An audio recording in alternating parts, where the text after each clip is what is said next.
আপনাদেরকে দেখাতে যাচ্ছি খুবই আনকমন এবং অন্যরকম একটি ভিডিও। একটা প্রবাসী ভাই, সে দীর্ঘদিন ধরে প্রবাসে থাকে। প্রবাসে থাকার পরে তার মায়ের মুখে হাসি ফোটানোর জন্য সে কিন্তু দেশ থেকে প্রবাসে গেছে। দেখেন, আপনারা যদি ভিডিওটি লক্ষ্য করেন, দেখেন এখানে কিন্তু প্রবাসী ভাইটি তার মাকে ভিডিও কলের মাধ্যমে দেখেছে, আর প্রবাসী ভাইয়ের মাটা টাকা গুনতেছে। এই ভিডিওটি যখন আমি প্রথমে দেখি, অনেক মনোযোগ দিয়ে দেখলাম, অনেক ভালো লাগলো। আসলে একটা প্রবাসী ভাই তার মার মুখে হাসি ফোটানোর জন্য এতটা কষ্ট করতে পারে তা আমি আগে কোনো সময় চিন্তা ভাবনা করি নাই। যখন আমি ভিডিওটি দেখলাম তখন আমার একটা জিনিসই ভালো লাগলো যে একটা মানুষ তার পরিবারকে, তার মাকে, তার আপনজনদেরকে বা প্রিয়জনদেরকে খুশি রাখতে কত কষ্ট নিয়ে করে। এই ভিডিওটি যখন আপনার শেষ হবে তখন আপনি দেখবেন টাকা গোনা যখন শেষ হবে, তার মায়ের মুখে সুন্দর একটা হাসি, এত সুন্দর হাসি যে হাসি আপনি কোটি টাকার বিনিময়ে কিনতে পারবেন না। যখন আমি এই মায়ের মুখের হাসিটা দেখি তখন আমার অনেক ভালো লাগে।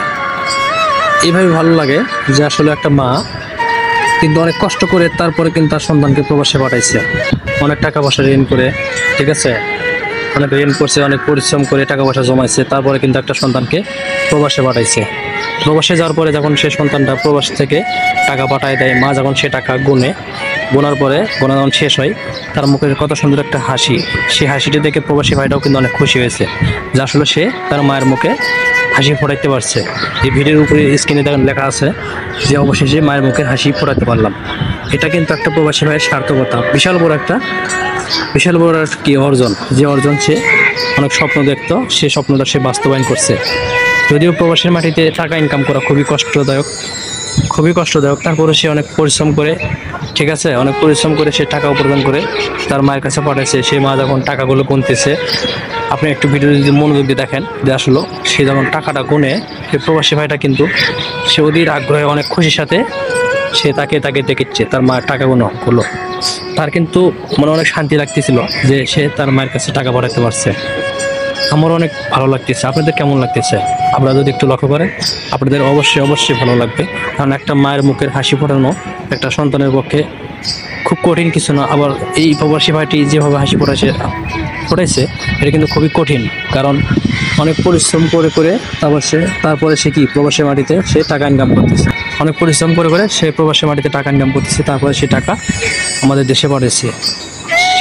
সে ব্যাংক থেকে এই মাটা ওটা নিয়ে আসার পরে সে যখন সুন্দরভাবে গুনতেছে, প্রবাসী ভাইটা কিন্তু অনেক খুশি, ঠিক আছে। প্রবাসী ভাইয়ের মাটা মুখে এত সুন্দর হাসি, যে হাসিয়া দেখে আমি অনেকটা খুশি। আপনাদের কেমন লাগছে? আমি নিজে অনেকটা আনন্দিত হয়েছি। একটা মায়ের পরিশ্রম তখনই সার্থক হয় যখন একটা ছেলে সুশিক্ষিত হয় বা মানুষের মতো মানুষ হয়। এই ভাই জানি না কতটুকু শিক্ষিত, তারপরেও যখন আর কাছে টাকা পাঠাইছে, মা কিন্তু অনেকটা খুশি। টাকাগুলো কত খুশির সাথে সে গোনার পরে তার কিন্তু অনেক ভালো লাগতেছে। দেখেন খুশিতে সে হাসতেছে। যারা ভিডিওটি এই পর্যন্ত দেখছেন, আপনাদেরকে একটা জিনিসই বলতে চাই ভাই, যারা প্রবাসে থাকেন, টাকা পাঠালে মায়ের কাছে পাঠাবেন। সে মাটা যেন টাকাগুলো এভাবে গুনে যেন তৃপ্তি পায়। অনেক ভাই আছেন মায়ের কাছে টাকা পাঠান না, একবারে ডাইরেক্ট বউয়ের কাছে পাঠান। সে বউ কিন্তু আবার অনেক প্রবাসী ভাইয়ের বউ আবার কিন্তু অনেক বড় কেকের চলে যায়। সবগুলো এক না, কিন্তু অনেক ক্ষেত্রে জায়গা। তাই বলবো, যদি আপনার বাবা মা বেঁচে থাকে অন্তত মায়ের কাছে পাঠাবেন। হ্যাঁ, বইয়ের জন্য পাঠাবেন, বইয়ের জন্য নির্দিষ্ট কিছু অ্যামাউন্ট পাঠাবেন যেগুলো আর প্রয়োজনীয় খরচ, ঠিক আছে। আমার এই ভিডিওর মাধ্যমে আমি এখানে আজকে কোনো জ্ঞান দিব না, শুধু একটা জিনিসই বলবো, সেটা হচ্ছে যে প্রবাসী ভাইয়ের মায়ের মুখের হাসি দেখে আমি অনেকটা খুশি হয়েছি। আপনারা কি খুশি হয়েছেন? খুশি হয়ে থাকলে অবশ্যই কমেন্ট করে জানাবেন। আর যারা প্রবাস থেকে দেখছেন, কে কোন দেশ থেকে দেখছেন এবং ভিডিওটি কেমন লাগছে কমেন্ট করে জানাবেন। আজকের এই ভিডিওটি পর্যন্তই। ভিডিওটি ভালো লাগলে কমেন্ট করে জানাবেন। আবার পরবর্তীতে নতুন কোনো ভিডিও নিয়ে হাজির হবো। সে বন্ধু সবাই সুস্থ থাকবেন, ভালো থাকবেন। আল্লাহ হাফেজ।